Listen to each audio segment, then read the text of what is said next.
Welcome to this week's episode of the Modern Mentor Podcast. I'm your host, Rachel Cooke. Today's episode is all about how to practice integrity with real intention. I'm joined by Rob Chestnut, former General Counsel and Chief Ethics Officer with Airbnb Inc. A graduate of Harvard Law School and the University of Virginia, Rob joined Airbnb in 2016 and developed a popular employee program called Integrity Belongs Here. Today, he joins me to discuss his new book, Intentional Integrity: How Smart Companies Can Lead an Ethical Revolution. I began by asking Rob to explain the title of his book. What exactly is intentional integrity? Integrity is this notion of having some values or purpose in your life or in your company. That's your North Star. That's the way that you're going to operate. And if you have integrity, that means you're going to operate that way even when it's hard, even when no one's watching. Too often, we all think of ourselves as having integrity, and it's a very vague concept, though. The idea of intentional integrity is you need to be purposeful about it. You need to define what you mean by having integrity in your life and what specific actions you want to take. And in a company, you've got to be specific, again, about how the company is going to operate. It's not a vague concept that's on a pretty poster with a lake and forest in the background. You got to bring it to life with specifics. Integrity looks great on a poster, but when hard business decisions need to be made, how can companies stand by those commitments? Rob shares his thoughts here. The old way of thinking was that when business is good, then we can do the niceties of integrity and goodness. But business is a dog-eat-dog world, right? And we've got to make sure we get the work done. In today's world, there's a movement, really, with employees, with customers, with society at large to expect more from companies. The old days, companies were expected to do one thing, right? And that is make money. Shareholders are what matter. And when you focus solely on shareholders, you end up doing things with very short-term focus. You worry about this quarter's stock number, but you aren't worried about, your factory that's polluting the air, or you're not worried about how the clothes are made on the other side of the world and what the conditions are for people there. And maybe you're not even really worried about your customers. You're worried about how can you get them to buy one more thing, not do the right thing. Those days are the old way of thinking is going out the window. What we've seen now is a widespread understanding that we need more from companies. We need companies to step up and help solve some of the world's biggest problems. In order to do that, companies have got to be thinking not just about their bottom line number in the short term, but they've got to be thinking about their employees. They've got to think about, like at Airbnb, your guest and your host. You need to be thinking about what's good for society at large. The interesting thing, Rachel, though, is when companies start thinking about broader stakeholders and start thinking about making integrity part of business, the data shows that they actually perform better, that it resonates with customers and employees so much that companies that operate with integrity actually end up outperforming the market and outperforming peer companies that don't focus on integrity. So the great thing is it's actually a win-win for everybody when you bring integrity up and integrate it into the way you do business every day. It's encouraging to see businesses thinking about the whole ecosystem in which they're operating, not just focusing on profit. Rob shares some thoughts on what has prompted this shift.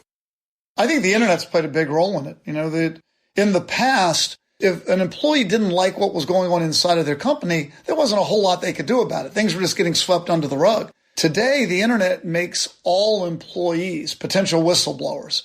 It gives employees a voice to speak out about what they don't like inside of a company, and they often find that the world is really listening. Same thing with customers. If a customer had a bad experience in the past, people might not hear about it, but today, the whole world hears about it. And I think the internet has been a really empowering way for the world to push companies toward better behavior. Rob was the Chief Ethics Officer at Airbnb, but most companies don't have such a title. So who actually owns integrity within a company? Maybe you've got that pretty laminated compliance poster that you bought from some company online for $30. You've got that posted up in the break room in the corner, but it's got the tiny little 4-point font, and nobody ever actually reads that poster. The truth is you can't outsource integrity. Integrity is something that has to be owned by someone at the top of the company. If a CEO and a leadership team aren't aligned behind the way that a company should be operating and doing the right thing, then you'll fail. Because everyone will know that if a mid-level HR person puts up a poster or starts talking about it, everybody's going to say, yeah, but that's not the way things work around here. Integrity requires that you start at the top, that the leadership buy into the way that they're going to operate. And with that buy-in, you can then start to have a human, authentic conversation about integrity. Get away from the posters, get away from the outsource. Actually have leaders talk about it as part of the regular drumbeat of communication within a company. That's how you make a real difference. Great leaders understand this. Great leaders realize that in a time of crisis, that's when a company's character really shines through. And great leaders need to realize that people might be afraid to speak up. And really good leaders will go out of their way to let everyone know that their voice needs to be heard and they want people to speak up. Rob talks a lot about leadership, how leaders should behave to bring integrity to life. But what, I asked him, should an employee do when they see an action or behavior that doesn't align to that company's promise? How can you safely call out bad behavior? I think so often there's fear in speaking up, but when people do speak up, they are surprised pleasantly to find out that other people feel the same way. And there is power in being able to speak up. Now more than ever, companies need to listen to employees. And a lot of times what leaders need is just a little bit of encouragement from others in the company to be doing the right thing. So my advice to people would be speak up with your manager, talk about what's on your mind and what you see. Do it in a way that's constructive, that doesn't drive more fear, but do it in a way that everyone should understand that you are doing it because you care about the company and you want to see the company really reach its full potential. That's why you want to talk about it. And I think when you do it that way, you may find that others may speak up with you and agree with you, and you may be able to drive real change inside your company. I'm worried about the risk. I care about this company, and I know that if this sort of thing continues unchecked, it could be a real risk for the company, and I want to see this company succeed. How can we address this? By this point, Rob had offered a lot of wisdom for both leaders and employees. But what about job seekers? How can someone interviewing for a new job look for signals of integrity during the interview process? Rob had some great advice to share. I find that more and more employees want to work at a place that has values consistent with their own personal values. One thing I would do is I would start pulling up statements online. This is one of the great things about the internet. I'd start pulling up what a company actually says. What's its track record on issues? Does it speak out, for example, on racial injustice? Does it talk about the environment? Not just talk about it in a high-level way, but what sort of specifics is the company committing that it's going to do? What does the company talk about its purpose and mission? You can often tell by looking at the way a company manages itself in its communications, what it talks about. You can find out what's really important. Another thing you can do is, more than ever, there are a lot of resources for people to learn what really goes on inside a company. Websites like Glassdoor or the Blind app. We are all also increasingly interconnected. A website like LinkedIn may give us insights that who actually works at the company and who do you know that actually works at the company. I've been pleasantly surprised how often people will reach out and want to have a conversation like, Rob, you used to work at this company or you've been an advisor to this company. Tell me what it's like on the inside. And I think people want to make sure that we all end up in a good fit, that we end up in a place that works well for us. And I think a lot of folks are willing to have a good, constructive conversation if you come to them and say, hey, tell me what it's really about. This is what I'm about as a person. This is what I'm looking for. Is that the way things really operate inside of a company? So use the resources that are out there. Reach out to people. Do your reading and your homework. You can ask questions as well in an interview. But what's really interesting to me is what questions are you being asked in an interview? Because the kind of questions that you're being asked in an interview will often speak volumes about what's really important to a company. So listening to what they have to ask you in an interview can give you some important signals that you should pay attention to. Rob also shared a really inspiring story from his days at Airbnb when discrimination within its community was discovered. Let's talk about a code of ethics. And one of the things I talk about in the book is the importance of creating a code of ethics the right way. The wrong way to do it is to download something off the internet. Another mistake that you will often see is one person will go off and will write the code of ethics and then come down like Moses with tablets and tell everybody this is the way that you need to operate. The best way to do it is to recognize that companies today are increasingly diverse, and everyone has a slightly different perspective on what integrity may mean to them. You are wise, I think, to realize that you may have your own background, your own socioeconomic background, your own religious background, your own ethnic background that colors how you view the world. Let me give you an example. At Airbnb, my first couple of months as the general counsel, the company was really racked with a scandal involving discrimination in Airbnbs. There was a Twitter handle, Airbnb while black. It reflected the fact that individuals of color were finding it difficult to get accepted into Airbnbs because of the color of their skin. So this led to quite a firestorm of criticism online and led to several lawsuits. So as the new general counsel, I go off to do my research. And I head in for my first meeting with the CEO, Brian Chesky. And I start to talk to Brian about what are the legal issues here and what is Airbnb's legal responsibility? Is Airbnb liable as a platform when some hosts act in a discriminatory fashion? And do these housing laws apply to Airbnb? And as I start to go through the conversation, Brian holds up his hand and says, stop. He said, I don't care. I said, what do you mean you don't care? And he said, I don't really care about the law. He said, Airbnb's mission is around belonging. It's around helping people learn about what another place is like or what another culture is like. It's about helping people feel like they belong even when they travel by fostering immersive travel. So he said, so if this sort of behavior is going on our website, we are failing as a company. And I don't care what the law says, we're going to fix it. So that was tremendously empowering for a lawyer to hear and really enabled us to go on a journey that really Airbnb is still on today of trying to recognize ways to fight discrimination on the website. But a real interesting takeaway for us was, why was it such a surprise? Why was Airbnb surprised to learn that there was discrimination going on its website? I mean, when you think about it, right, there's discrimination all over the world. There's discrimination in housing everywhere. Why would Airbnb be any different? And one thing that we learned was Airbnb wasn't as diverse as a company as it needed to be. So when you looked around Airbnb, were there enough individuals of color in the rooms at Airbnb?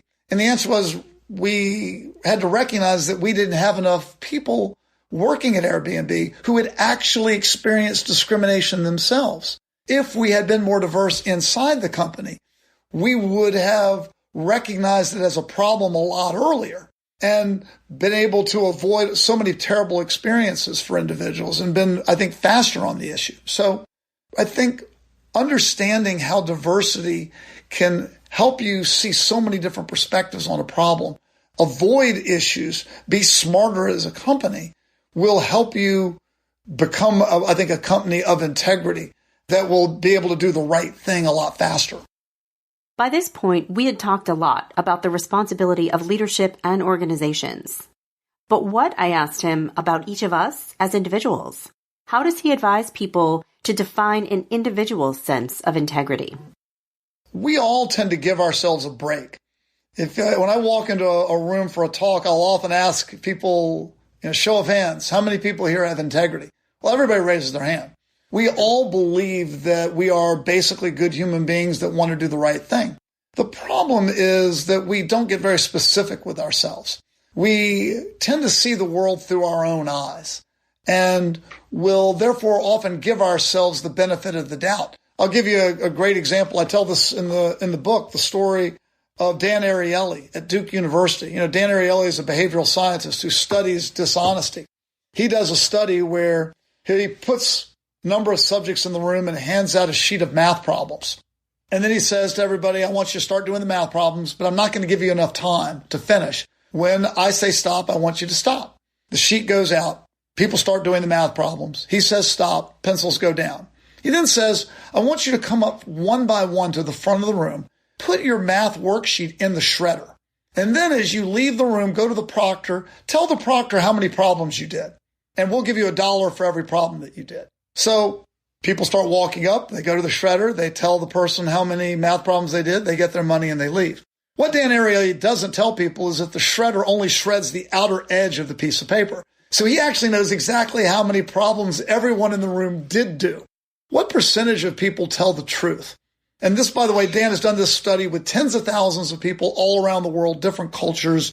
Gender doesn't matter, race doesn't matter, nationality doesn't matter. Only about 30% of people tell the truth. 70% of people are dishonest here. But most people aren't dishonest by a lot. They fudge a little bit. They'll usually go within 1 or 2 or 3 problems with this.